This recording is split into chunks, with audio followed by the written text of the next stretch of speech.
I just want to read a thing I just saw on Awful Announcing about my show. Pablo Torre finds out, which we announced on the show yesterday. That is mostly the tone of the article that I'm reading. Good. The kicker is this, quote, "The show will certainly have a lot of hype behind it, so we'll see if this venture works out for Torre," end quote. Love a definitive, we'll see. I mean, yeah, I guess. There's a trailer, Dominique. I made a trailer. So, it's I on watched your YouTube. trailer. There's a podcast feed open on Apple and Spotify, on www.pablo.show.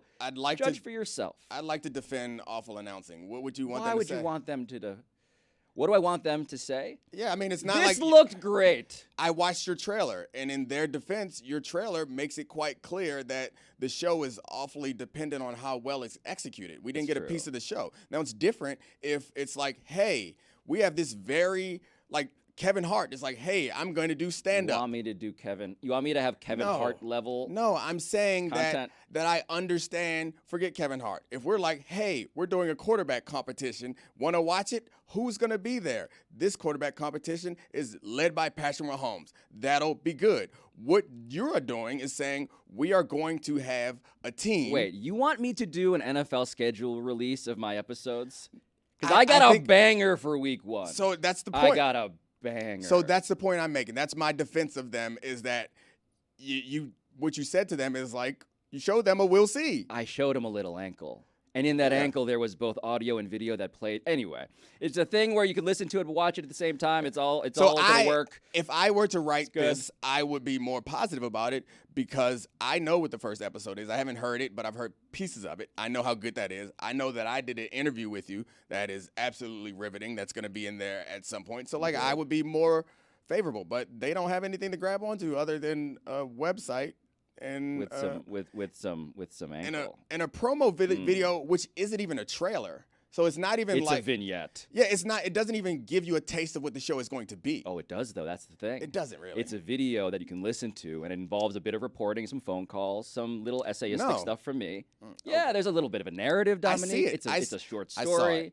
Okay, enough time. That's enough. Can we move on to criticizing someone else's work? Please. Okay, so this Are Johnny the Baldwins a part of it? Because I got that in the It does trailer. seem like it. The Baldwins are a part of it, right? You're gonna have to watch it and find out. Oh. Yeah, see, there it is. Thank you. I would like to talk about this Johnny Manziel doc that we were both watching here. So, Thank you. I deserve that. Dominique and I came into the office at 10 p.m. last night, and it was empty. But we're staying here at the Elser Hotel. It's lovely. I struggled to get into the door. Sorry. What? I just feel like I let Jess down. I said you guys were hustling backwards. Yeah. Why did you come in at 10:30? Yeah, I let Jess down as my You pulled in a mean. He laughs out loud at jokes in his headset. Jess has been feeding great jokes to both of us. She said yesterday, at the end of the last segment, they don't teach biology in Florida. That was great. And I was like, I should have said that. Sure don't. Way better. Yeah. I mean, that was a mistake. She should have fed it to me because you're the one who said you're a biology teacher. You can't then say, but whatever. All right, my bad, I guess. I'm sorry, Jess. I just lashed out because I really you worked for free. You worked overtime, and you're not being compensated for it. No, that's not it. That's it. Just generally, I know Jess's background in organizing, and I really value her respect, and it breaks my heart to think that I let Jess down as a true union man. So no, it's okay. I mean, I don't mind you working for free when it's something like watching a documentary for funsies. I just don't know why you guys didn't like cuddle up in the hotel with like some popcorn on your big king size bed and watch in the room. Like, why'd you come to the office? Thought about it. So here's that would have been so cute. The sequence of events Take last your little night. feet up. Write in your little journal. It's because Pablo is insecure. Is why we didn't do that. Oh. Dominique never offered. No. I'm a gentleman. So what happened was we were deciding we were going to do in the lobby, and Pablo was like, let's watch this documentary. And I said, your room or mine, baby. And he said, we can get into the studio. And then I was a little disappointed. I thought I was the one who came up with the idea to ride a Ferris wheel together and I'm not forward enough about my intentions for intimacy? I mean, the Ferris wheel was a nice attempt, but when we got there, you decided that we weren't going to do it. The line was really long. That Ferris wheel at Bayside? Yeah. You sure you wanted to do that? Well, We didn't do it. I've never been on a Ferris wheel, I should say. I got Bayside stories for you. We'll get to You've them. never been on a Ferris wheel? Ever? Dominique and I were eating on the pool deck, eating some flatbreads together, and I was gazing off at the horizon and noting. So not Lady and the Tramping It. Got it? No spaghetti. We did share pizzas. We did. We went halvesies on 2 different pizzas. And I was gazing at the Ferris Pablo wheel. paid, guys. What? Did. It's the first time. It's the first time that he's So paid. Dominique's one of those guys. We've been Mr. going to NFL We've player, been going to restaurants here's my together platinum card since before you could put your card down. 2016, 2015? We've been It's a going to dinners long-ass time. together since then. Pablo has never paid for a dinner. Not once. It's not true. And Pablo Do always you pay for Pablo or do you do splitsies? I know I always pay for Pablo, and he always chooses the restaurant, and of course, he always chooses high-end restaurants. Because I have good taste. Yeah, I don't begrudge you that, but if you're going to choose the restaurant and it's a high-end restaurant, you should at least pretend to want to pay. Pablo stopped faking it a while ago, but last night at the hotel, which is not nearly as expensive as the restaurant we went to the other night, That's Pablo true. did pay. So it's a step in the right direction. He brought a couple flatbreads and Some guac, some guac, but some margs. not, I respect the move of offering to pay for what you know will be the cheapest meal that you spend with But someone. how many meals do you think we've had together? 50? At least. And you pay for one. I dispute those statistics. Here's Oh another no, number. you pay for half of another one. Here's another number. 6. The number of leather chairs Dominique has in his theater room in his house. So let's even out the playing field when it comes to labor and management here. We're not evening out the playing fields. Do I always pay? Yes. I meant this as a celebration Hey, of you. also, we're all pay labor, once. so let's not Yeah. fight amongst ourselves. This is No what they internet. want. Good point. He's Good got, point. he's got a manager's theater room. Damn right. You got to take advantage of that Dominique has- Miami He earned Spice it, deal, by the okay? way. Guy has chandeliers Let's talk about telling me about sports. flatbreads. Sports? Let's talk about sports. You have chandeliers? Johnny Manziel. Huh? How Johnny many Manziel. chandeliers? Johnny Manziel. He doesn't want you to know about his chandeliers. I don't have any chandeliers. You live, in Johnny a, Manziel you do? live in a cul-de-sac. So I don't live in a cul-de-sac. Oh, and- but you have neighbors? Okay. Yeah, of course I have neighbors. But I don't have a chandelier. I don't have anything. My wife and children got lots of stuff. They got lots of stuff. It's really tough being the only poor person in a house full of rich people. Never put it in your name. Not a boy. Quite.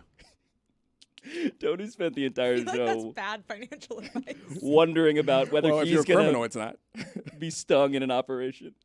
I didn't like the cut of David Sampson's jib when he was like, "Yeah, we're running sting operations all the time," and now he's here, possibly running sting operations among us, which I don't like. Yeah, Wait, what?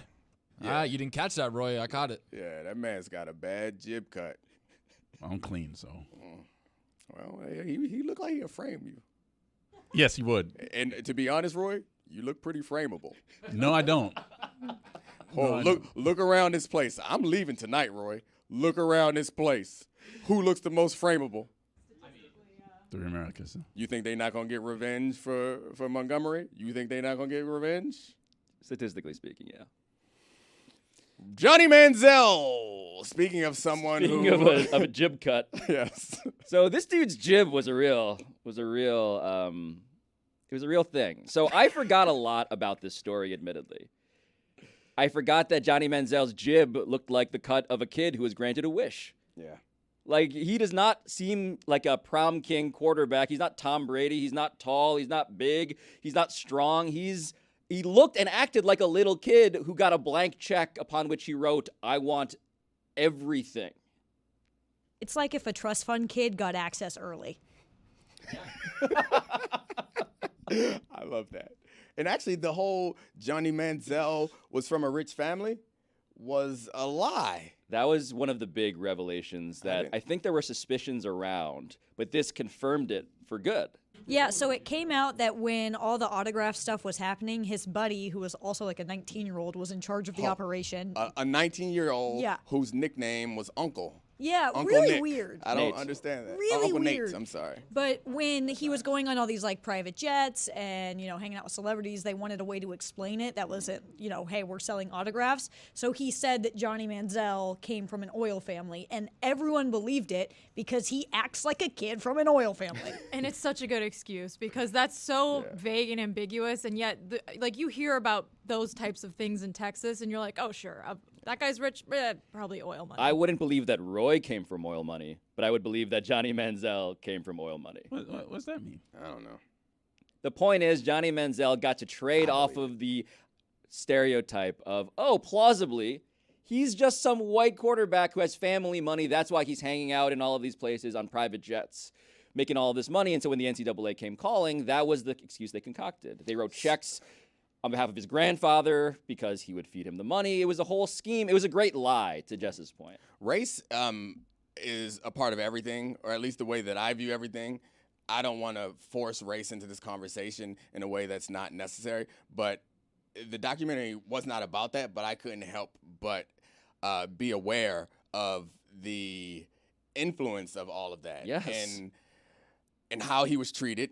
And not that he was treated super well, but how he was received in Texas Station. They kind of made it clear that he was up to some tomfoolery, and no one seemed to really care because the phrase that they used was he was one of us. And it was kind of framed as it could be he's from Texas. But actually, it kind of felt like...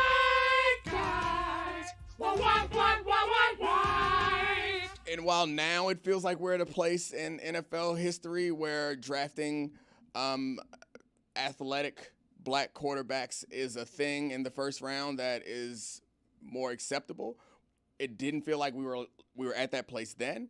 And I had a mission for Pablo in his show. I need you guys to find this unhoused person that told Jimmy Haslam to draft Johnny Manziel. Because Johnny Manziel was not a first-round projection. And my belief is that Jimmy Haslam saw Johnny Manziel and was like, ooh. And then He said, ooh, I like that jib. I love that jib. And how do you justify getting a jib that's not qualified? Somebody that no one can ever find told me to do it.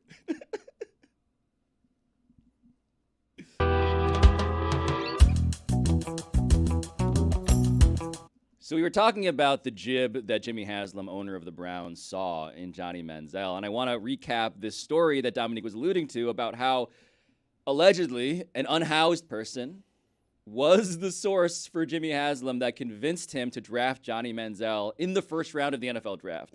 And what he had told Sal Palantonio at the time, Jimmy Haslam did, was, quote, "Here in Cleveland, everywhere I go, people know me.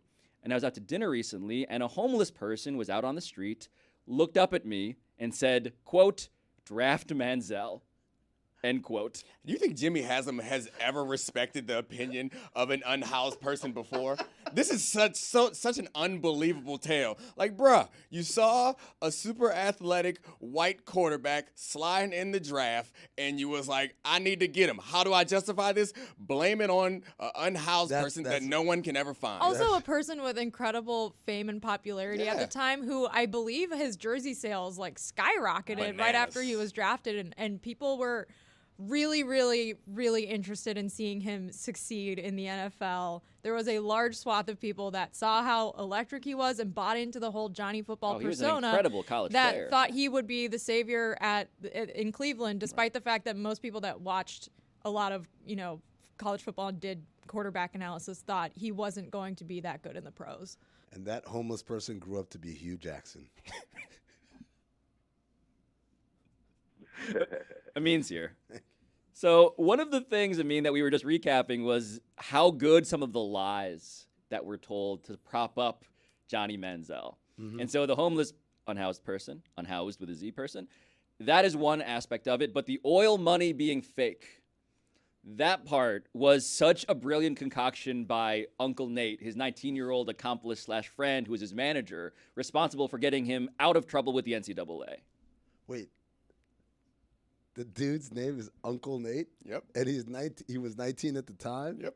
Oh, That was Dominique's I thought, want to too. party with that guy, man. By the way, there are photos in this documentary. They made a list. They made lists of like, what are your goals? It was all like, hang out with Drake, hang out with Snoop Dogg. It was just like all the famous people checking off the list, and they did all of it. It seems. I don't know if other people had this like practice, but you're supposed to like write down your goals, and they did that. But the goals were absurd. Manifestation. The goals were be mentioned in a Drake song. Yes. Check. That was one of the goals. It's like, what are you doing?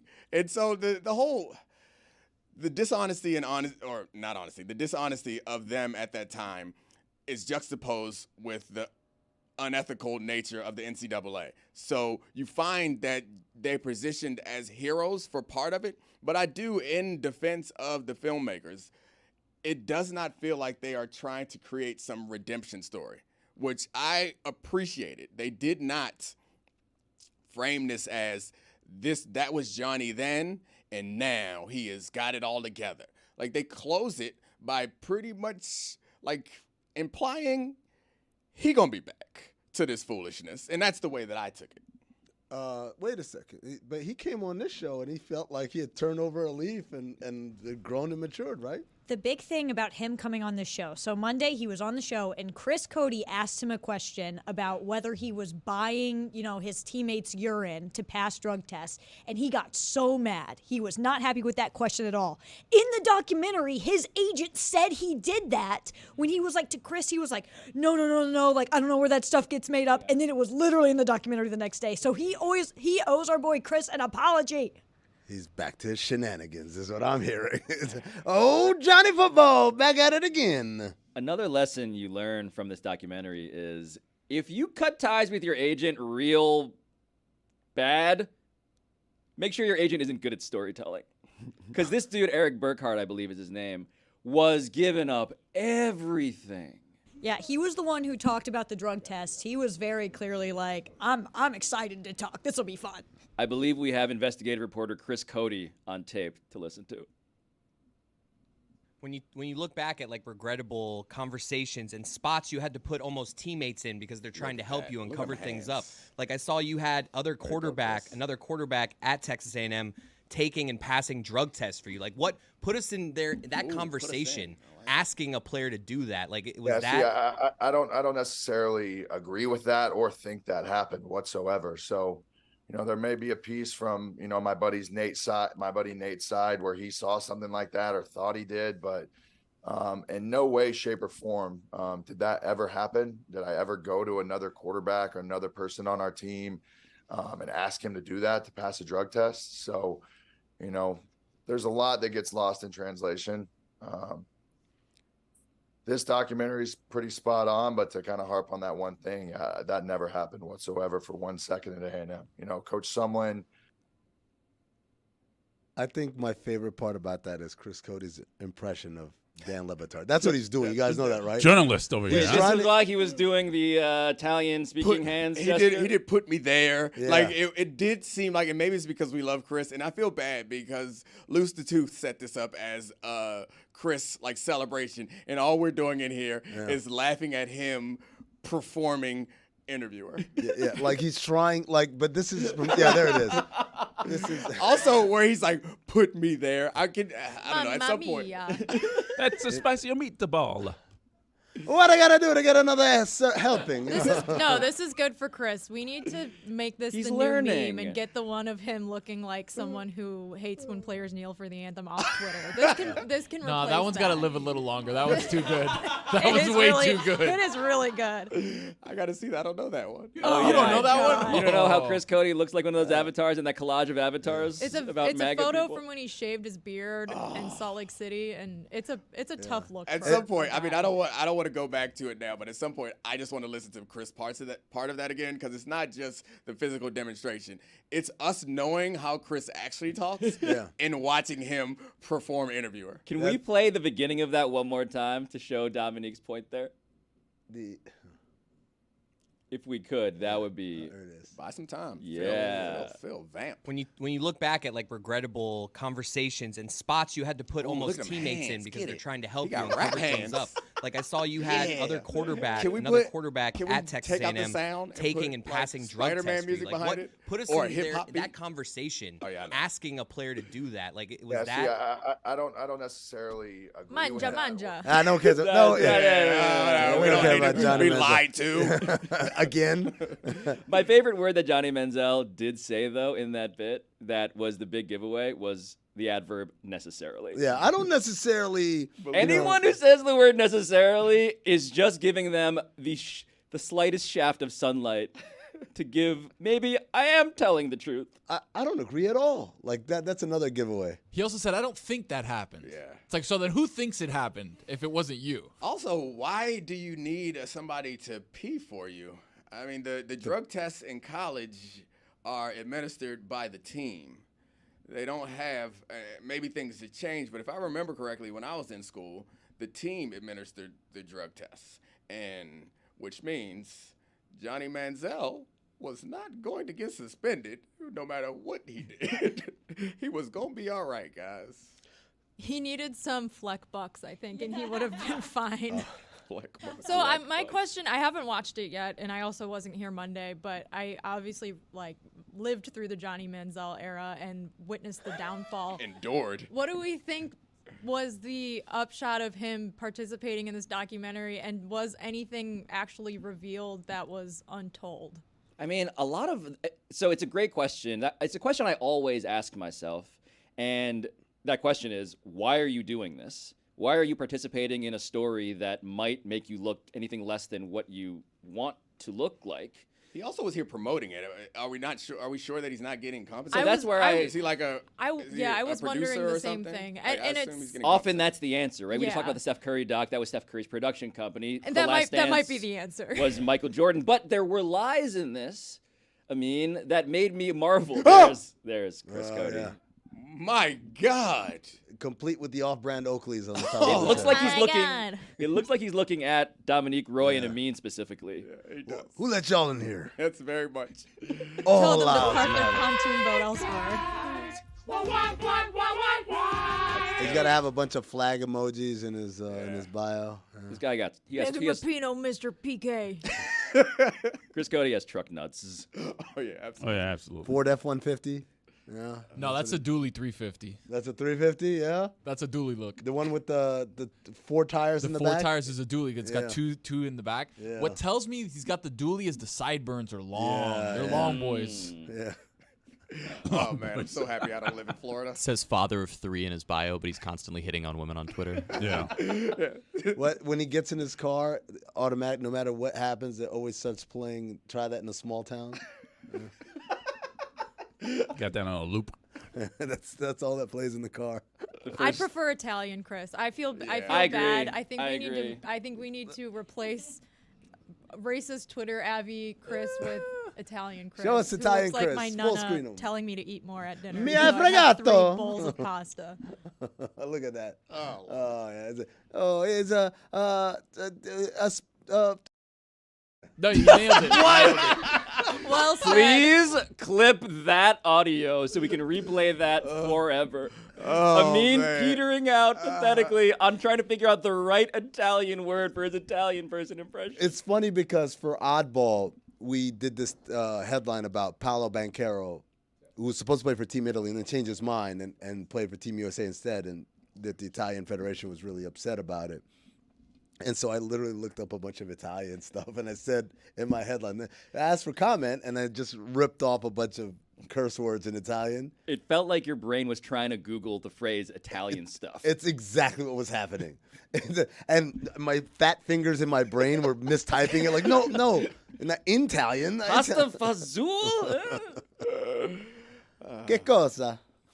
Johnny Manziel is also a interesting figure to be part of this, considering you guys said that they did address the domestic violence charges that were brought against him in this. I mean, it was breezed through like so much of his NFL career was. Dominique actually pointed out, I can't believe we haven't even gotten to his NFL career yet. Like we were 3/4 through the thing. There was like 30 seconds of it, and he was interviewed in a different spot. He was like sitting outside by a lake. It felt very different. It felt like they turned it in and whoever the big boss is. It was like, so you're not even going to touch on it? Let's go talk to Johnny again. And then it was like very inconclusive. They referenced that he took her somewhere and she didn't want to go there, but they didn't say what happened there. Then they said he got a restraining, or she got a restraining order against him. There was a lot of jib management.